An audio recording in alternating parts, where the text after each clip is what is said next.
স্থানীয় তৃণমূল নেতা অজিত মাইতির বাড়িতে ঢুকে যেভাবে ভাঙচুর চালালেন স্থানীয় গ্রামবাসীরা দেখলেন সেই ছবি। এই মুহূর্তে পরিস্থিতি জানতে সরাসরি কথা বলে নেব, আমাদের সঙ্গে রয়েছেন প্রতিনিধি অনির্বাণ বিশ্বাস। অনির্বাণ, ঠিক কি কারণে স্থানীয় গ্রামবাসীদের এই ক্ষোভ? অজিত মাইতি তার স্ত্রী তো সমস্ত অভিযোগ অস্বীকার করছে। দেখো, তুমি জানো যে আজকে সকাল থেকে কিন্তু বেরমজুরের এই যে 1 নম্বর বেরমজুর এলাকা, সেখানে কাছারিপাড়া যেখানেই কিনা অজিত মাইতির বাড়ি, সেখানকার স্থানীয় গ্রামবাসীরা তারা কিন্তু একেবারে ঝাঁটা লাঠি নিয়ে রাস্তায় নেমে পড়েছিলেন। তাদের যেটা অভিযোগ ছিল, অজিত মাইতি, শেখ শাহজাহান, সিরাজ শেখ এরা নাকি এই এলাকায় যে রায়তি জমি রয়েছে সেই রায়তি জমিগুলোতে দখল করে মাছের ভেড়ি বানিয়ে দিয়েছেন সব। এবং তারপর সেই সকাল থেকে যখন পরিস্থিতি দফায় দফায় উত্তপ্ত হচ্ছে, পুলিশের বিশাল বাহিনী আসছে এলাকায়, যখন পুলিশের বিশাল বাহিনী উপস্থিত, তার মধ্যে আচমকা কিন্তু আমরা দেখতে পারি যে অজিত মাইতির বাড়িতে হামলা চালায় কিন্তু একদল মানুষ। এবং সেই গ্রামবাসীরা এসে এখানে অজিত মাইতিকে হাতের কাছে পেয়ে যান, তারপর তার উপরে চড়াও হন এবং এই যে তার বাড়ির যে বেড়া দেখা যাচ্ছে সেই বেড়া কিন্তু ভেঙে দেওয়া হয়। আমরা যখন তার স্ত্রীর সাথে কথা বলেছিলাম তখন কিন্তু আমরা দেখেছি যে তার স্ত্রী কিন্তু পরিষ্কার বলেছেন যে অজিত মাইতির বিরুদ্ধে গ্রামবাসীদের একাংশ যে অভিযোগ করছে সেই অভিযোগ কিন্তু সম্পূর্ণ অসত্য।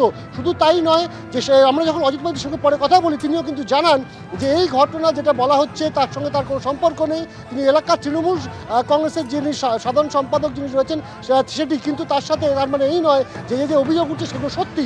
এবং তিনি এটাও বলেন যে শাহজাহান শেখ, সিরাজ শেখদের বিরুদ্ধেও যে অভিযোগ তোলা হচ্ছে সেটাও সত্যি নয়। অর্থাৎ কোথাও কি অজিত মাইতি শাহজাহান শেখ, সিরাজ শেখদের পাশে দাঁড়িয়েছেন। কিন্তু গ্রামবাসীরাও সম্পূর্ণ অন্য কথা বলছিলেন সকাল থেকে। তাদের বক্তব্য ছিল যে রায়তি জমি যেটা রয়েছে সেই রায়তি জমি দখল করার ক্ষেত্রে অজিত মাইতির কিন্তু একটা গুরুত্বপূর্ণ ভূমিকা রয়েছে। শুধু তাই নয়, আমরা দেখলাম যখন এডিজি সাউথ বেঙ্গল সুপ্রতিম সরকার তিনি এই বাড়ির ভেতরে আসেন, এসে কথা বলেন তার স্ত্রীর সাথে প্রথম, এবং তার স্ত্রীকে জানতে চান যে ঠিক কী হয়েছে।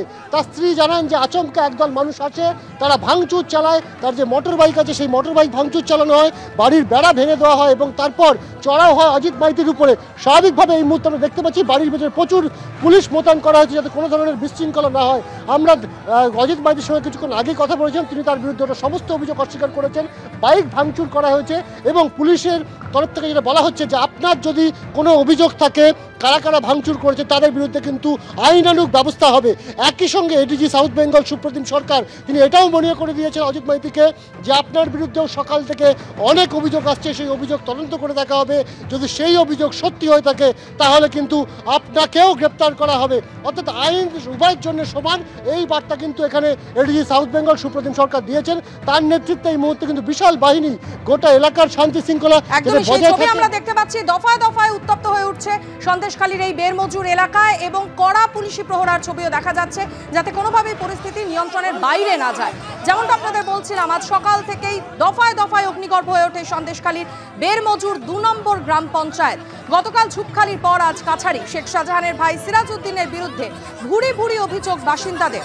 আজ সিরাজ উদ্দিনের ভেড়ির আলাঘরে ভাঙচুর চালিয়ে আগুন ধরিয়ে দিলেন গ্রামবাসীরা।